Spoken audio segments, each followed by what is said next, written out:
दोस्तों आज की इस वीडियो में हम लोग जानेंगे कि जो डॉक्टर लोग अपने पर्चे पर कुछ कॉमन टर्म्स लिखते हैं और जो हॉस्पिटल में कुछ कॉमन टर्म्स लिखे होते हैं जैसे कि आईसीयू, पीआईडी, आईसीसीयू, तो इन सब का मतलब क्या होता है और इनका फुल फॉर्म क्या होता है। तो दोस्तों वीडियो को पूरा लास्ट तक जरूर देखिएगा क्योंकि ये वीडियो आपके नॉलेज को बहुत ज़्यादा बढ़ा सकती है और ये एक ऐसी चीज़ है जो हर किसी व्यक्ति को पता होना चाहिए।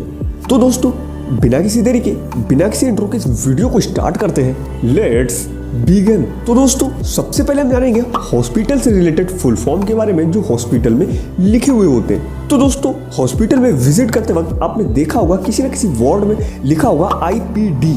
तो दोस्तों आईपीडी का मतलब होता है इन पेशेंट डिपार्टमेंट, यानी कि जो पेशेंट हॉस्पिटल में एडमिट है। सेकंड दोस्तों होता है ओपीडी। तो दोस्तों इसका मतलब होता है आउट पेशेंट डिपार्टमेंट, यानी कि वह पेशेंट जो हॉस्पिटल में एडमिट नहीं है, बस डॉक्टर से मिलने आया है या अपना चेकअप कराने आया। तीसरा होता है दोस्तों एनआईसीयू। इसका फुल फॉर्म होता है दोस्तों न्यूनेटल इंटेंसिव केयर यूनिट, यानी कि वह जगह जहां पर नवजात शिशु एडमिट किए जाते हैं। चौथा है दोस्तों आईसीयू। इसका फुल फॉर्म होता है इंटेंसिव केयर यूनिट और दोस्तों इसका मतलब होता है वह वार्ड जहां पर गंभीर बीमारी से ग्रसित लोगों को एडमिट किया जाता है। एंड दोस्तों पांचवा है हमारा आईसीसीयू। इसका फुल फॉर्म होता है दोस्तों इंटेंसिव कॉर्नरी केयर यूनिट, यानी कि दोस्तों यह वह विभाग होता है जहां हार्ट से रिलेटेड मरीजों का इलाज किया जाता है। यदि किसी व्यक्ति का हार्ट फेलियर है या हार्ट अटैक है तो उसको आईसीसीयू में ही एडमिट किया जाता है। तो दोस्तों अब हम जानते हैं कुछ एग्जामिनेशन के बारे में जो डॉक्टर बताते हैं, जैसे कि बीपी। तो बीपी का फुल फॉर्म होता है दोस्तों ब्लड प्रेशर। दूसरा होता है दोस्तों सीएक्सआर, यानी कि चेस्ट एक्सरे और चेस्ट पीए। अगर दोस्तों डॉक्टर लिखते हैं यूएसजी तो इसका मतलब होता है अल्ट्रासाउंड या सोनोग्राफी। एंड दोस्तों नेक्स्ट है बीएसएफ। इसका मतलब होता है दोस्तों ब्लड शुगर फास्टिंग। एंड दोस्तों नेक्स्ट है हमारा सीबीसी। इसका मतलब होता है complete blood count. And next है दोस्तों हमारा टीएलसी, यानी कि टोटल लंग कैपेसिटी। एंड दोस्तों नेक्स्ट है टीईएम टेम। तो इसका मतलब होता है दोस्तों टेम्परेचर। नेक्स्ट है दोस्तों एचआर, यानी कि हार्ट रेट। एंड दोस्तों नेक्स्ट है पीआर, यानी कि पल्स रेट। एंड दोस्तों नेक्स्ट है आरआर, यानी कि रेस्पिरेशन रेट। एंड दोस्तों नेक्स्ट है बीटी। तो इसका मतलब होता है दोस्तों ब्लड का ब्लीडिंग टाइम। एंड नेक्स्ट और लास्ट है दोस्तों सीटी। तो दोस्तों इसका मतलब होता है ब्लड का क्लोटिंग टाइम, यानी कि ब्लड कब बंद हुआ। तो दोस्तों अब हम जानते हैं मेडिसिन के कुछ फुल फॉर्म के बारे में जिसमें भी लोग कंफ्यूज्ड रहते हैं। तो आई होप इस वीडियो को देखने के बाद आपकी सारी कंफ्यूजन दूर हो जाएगी। और इस वीडियो को बनाने में दोस्तों बहुत मेहनत लगती है, तो इस वीडियो को एक थम्स अप जरूर करिएगा क्योंकि आपका एक लाइक एक मोटिवेशन के जैसा होता है। तो दोस्तों आपने अपने प्रिस्क्रिप्शन के पर्चे पे देखा होगा कि कहीं ना कहीं लिखा होता है CAP। तो दोस्तों CAP का मतलब होता है कैप्सूल। और आपने देखा होगा टैब, TAB, उसका मतलब होता है दोस्तों टैबलेट। INJ, यानी कि इसका मतलब होता है इंजेक्शन। एंड दोस्तों आपने इंजेक्शन या आपने पर्चे में देखा होगा IV लिखा होता है, तो इसका मतलब होता है इंट्रावेनस, यानी कि वो इंजेक्शन जो आपकी नसों में लगाया जाता है। इसी के साथ आपने देखा होगा IM, यानी कि इंट्रामस्कुलर, यानी कि वो इंजेक्शन जो आपकी मांसपेशियों में, यानी कि मांस वाली जगह पे लगाया जाता है। तो दोस्तों अब हम जानते हैं मेडिसिन के कुछ कॉमन टर्म्स के बारे में जिसको लेकर लोग बहुत ज़्यादा कंफ्यूज होते हैं या बहुत सारे लोगों को इसके बारे में पता ही नहीं होता है। जैसे कि डॉक्टर कोई मेडिसिन लिखते हैं उसके आगे लिख देते हैं BD, OD, QD, तो व्यक्ति जो है कंफ्यूज हो जाता है कि मुझे ये कितने टाइम लेनी है या वो भूल जाता है। तो ये वीडियो को देखने के बाद आपकी सारी कन्फ्यूजन दूर हो जाएंगी। तो दोस्तों यदि किसी मेडिसिन के आगे BD या BID लिखा हुआ है तो इसका मतलब होता है आपको उस दवाई को दिन में 2 बार लेना होता है, जिसे आप सुबह शाम ले सकते हैं।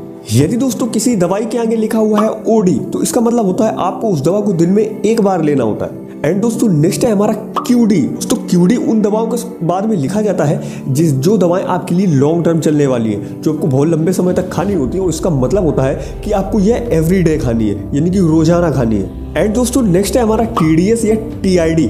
तो दोस्तों इसका मतलब होता है जो दवाई है वो आपको दिन में 3 बार लेना है, यानी कि सुबह, दोपहर, शाम।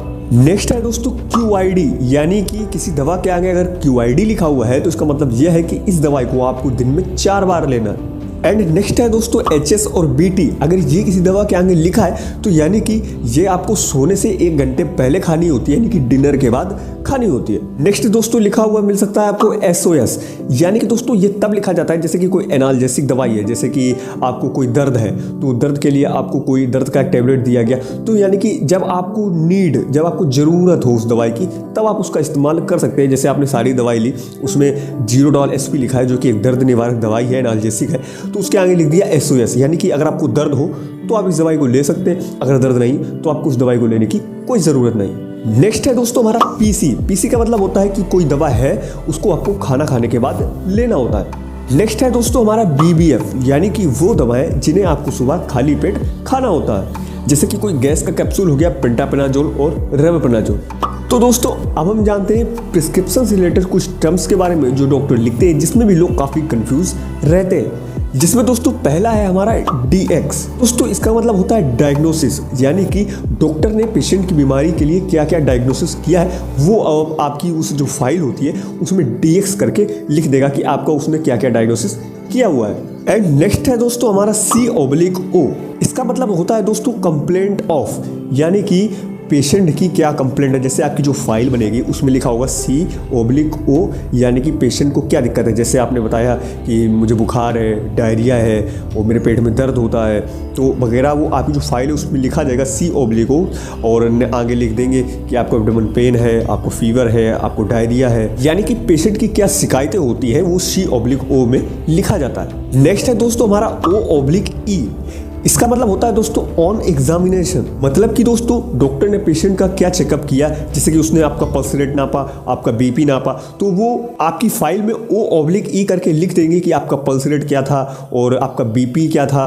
तो बस ये O/E में यही लिखा जाता है। नेक्स्ट है दोस्तों हमारा RX और TX, यानी कि दोस्तों इसका मतलब होता है ट्रीटमेंट। और वैसे दोस्तों देखा जाए तो RX अलग लिखा जाता है, TX अलग लिखा जाता है, लेकिन इन दोनों का मतलब सेम ही होता है, दोनों का मतलब ट्रीटमेंट ही होता है। नेक्स्ट है दोस्तों HX, यानी कि हिस्ट्री, यानी कि दोस्तों इसमें ये लिखा जा सकता है आपकी फाइल में कि पेशेंट का इतिहास क्या रहा। हिस्ट्री से मतलब ये नहीं दोस्तों कि आप कौन से गांव से है या क्या है, हिस्ट्री से मतलब आपकी बीमारी से रिलेटेड क्या हिस्ट्री रही है उसके बारे में HX करके लिख दिया जाता है।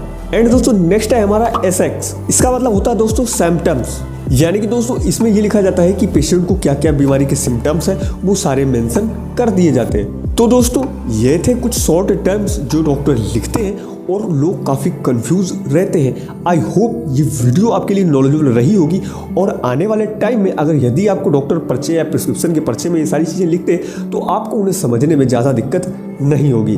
तो दोस्तों इस वीडियो को बनाने में काफ़ी मेहनत लगा है, तो इस वीडियो को एक लाइक ज़रूर करिएगा, और ही ऐसे नॉलेजेबल कंटेंट के लिए आप मेरे इस चैनल मेडिसिन एक्सप्लोर को भी सब्सक्राइब कर सकते हैं। दोस्तों आज की इस नॉलेजेबल वीडियो में इतना ही। मैं मिलता हूँ आपको फिर किसी नए वीडियो में एक इंटरेस्टिंग टॉपिक के साथ। तब तक के लिए be happy, be healthy, love you India.